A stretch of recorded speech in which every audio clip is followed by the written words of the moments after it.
लगातार वाराणसी में हम आपको प्रधानमंत्री नरेंद्र मोदी के रोड शो दिखा रहे हैं। जिस तरह से लाखों लाखों लोग रोड शो में उमड़े हुए हैं, लोग घरों को छोड़ करके बच्चों को, छोटे छोटे बच्चों को ले करके यहाँ आ चुके हैं, दूर दराज से आए हुए हैं। अंदाज़ा लगाया जा रहा है कि 15 से 16 लाख की भीड़ आज यहाँ पर जुटी हुई है। कुछ बनारसी लोग हमारे साथ हैं, उनसे हम बात करेंगे, जानने की कोशिश करेंगे किस तरह से प्रधानमंत्री नरेंद्र मोदी को यहाँ के लोगों ने सर आंखों पर बिठाया है। और इस बार 2 लोकसभा चुनाव वो जीत चुके हैं, यहाँ से तीसरी बार नामांकन करने जा रहे हैं। और उससे पूर्व संध्या पर आज उन्होंने वाराणसी काशी वालों के बीच में आज रोड शो किया। किस तरह से आप देखते हैं? पहले आपका नाम जानना चाहेंगे। मैं श्याम कुमार केसरी, हम लोग सुबह बनारस मंच से संबंधित हैं और शाम को घाट संध्या का कार्यक्रम भी कराते हैं। और प्रतिदिन हम लोगों का कल हो सकता है सुबह हमारे प्रधानमंत्री मोदी जी 80 घाट पे आने की संभावना है उनका। और मोदी जी एक अद्भुत ईश्वरीय शक्ति है और हमको लगता है कि इस बार ये कम से कम रिकॉर्ड मतों से जीतेंगे, 7 लाख 8 लाख मतों से जीतेंगे। और उनके विपक्ष में जो भी आएगा सबकी जमानत जब्त होगी। और अब की बार 400 पार का जो नारा है ये अवश्य पूरा होगा। और जो बनारस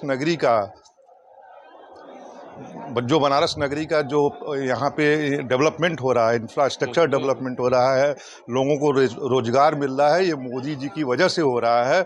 और हम लोगों की पूरी शक्ति के साथ हम लोग उनको नमन करते हैं। और इसी तरह ये 2029 क्या कुछ लोग उस पहले सवाल उठाया करते थे कि मोदी जी क्यों बना रहे थे, नहीं बना पाए। अब आप लोग बताएंगे, आप बनारसी हैं, आप बताएंगे कि शहर कितना डेवलप हुआ और कितना बनारसियों को आनंद आया है। सर, ये आप हमारे मन लायक प्रश्न पूछे हैं। मैं सिर्फ इसीलिए मोदी जी ने स्टेटमेंट 2014 दिया कि बनारस को मैं क्योटो बनाऊंगा, इसी वजह से मैं जापान की यात्रा 15 दिन के लिए गया था और मैं क्योटो शहर भी गया था। अच्छा। हाँ, मैं क्योटो शहर भी गया था और जाके वहाँ पे एक नदी है, नावें हैं, तो काफ़ी सिमिलरिटी है। वहाँ क्योटो में काफ़ी गलियाँ हैं।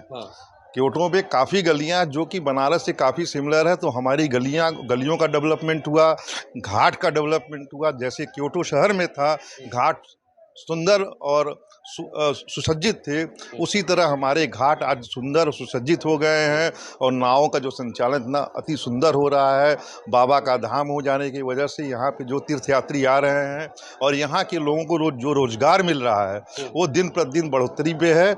और इसी तरह बेरोजगारी खत्म हो रही है और लोगों को रोजगार मिल रहा है। एक तरफ राहुल गांधी इंडिया गठबंधन से कह रहे हैं कि बेरोजगारी बढ़ रही है और सरकार जो है विफल हो रही है और तमाम ऐसी एलिगेशंस लग रहे हैं। किस एंगल से एलिगेशन जो लगा रहे हैं, विपक्षियों का काम है, उनके पास कोई मुद्दा नहीं है, सिर्फ झूठी बातें करना, झूठी चीज़ें बोलना। कौन व्यक्ति दुखी है इनसे? हम कोई आए तो बताए जी। मैडम आप बताइए, आपका क्या नाम है? मैं सीमा केशरी, घाट संध्या की संचालिका हूँ 80 घाट पे। और प्रत्येक दिन मैं संचालन करती हूँ सांस्कृतिक कार्यक्रम का। आप सबको अवगत कराना चाहती हूँ कि हमारे देश के यशस्वी प्रधानमंत्री आदरणीय श्री नरेंद्र मोदी जी ने 9 नवंबर 2014 को स्वच्छ भारत का अभियान 80 घाट से ही शुरू किया था। उस समय वहाँ पर 60 मीटर ऊंची मिट्टी का रेला होता था और लोगों का आवागमन बिल्कुल भी नहीं था। उसके बाद 24 नवंबर 2014 को सुबह बनारस मंच की स्थापना हुई और ये मंच एक विश्व विख्यात मंच के रूप में जाना जाता है। यहाँ पे राष्ट्रीय एवं अंतर्राष्ट्रीय स्तर के विख्यात कलाकारों के साथ साथ उदीयमान कलाकारों को एक अवसर प्रदान किया गया है, इसलिए ताकि उनके जीवन में किसी भी प्रकार का भटकाव ना हो और अपने आने वाली भावी पीढ़ी को संस्कारित करना आवश्यक ही नहीं बल्कि अब अनिवार्य हो चुका है, जिसकी पहल हमारे देश के आदरणीय प्रधानमंत्री श्री नरेंद्र मोदी जी के द्वारा शुरू हुआ है।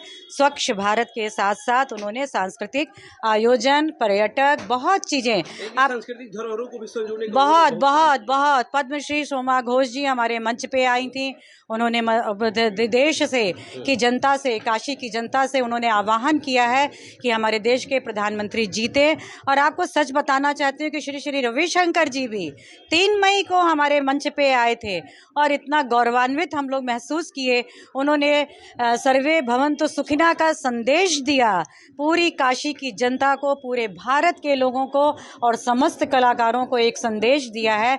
ये हम सब के लिए बहुत ही गर्व का विषय है। आप बताइए, आज जब हम लोग शहर में आए तो पूरा शहर, जिस तरह से हमारा चैनल है भगवा न्यूज़ नेटवर्क, उसी तरह से आज पूरा का पूरा शहर हमने देखा कि भगवामय हो गया था।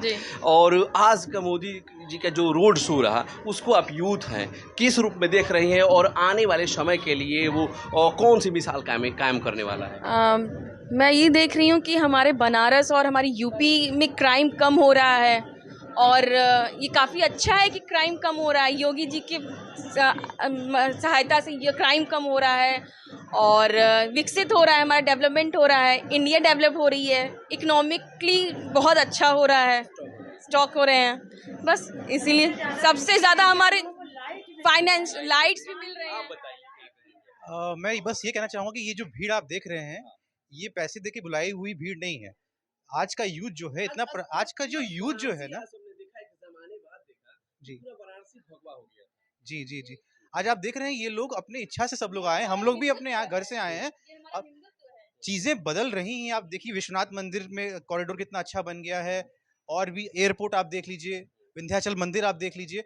तो धार्मिक स्पॉट्स तो बन रही हैं, साथ में एम्प्लॉयमेंट भी जनरेट हो रहा है, क्राइम भी कंट्रोल हो रहा है। जैसा कि लोग कहते हैं कि अध्यात्म के द्वारा मोदी जी लोगों को मतलब वो कर रहे हैं, गुमराह कर रहे हैं।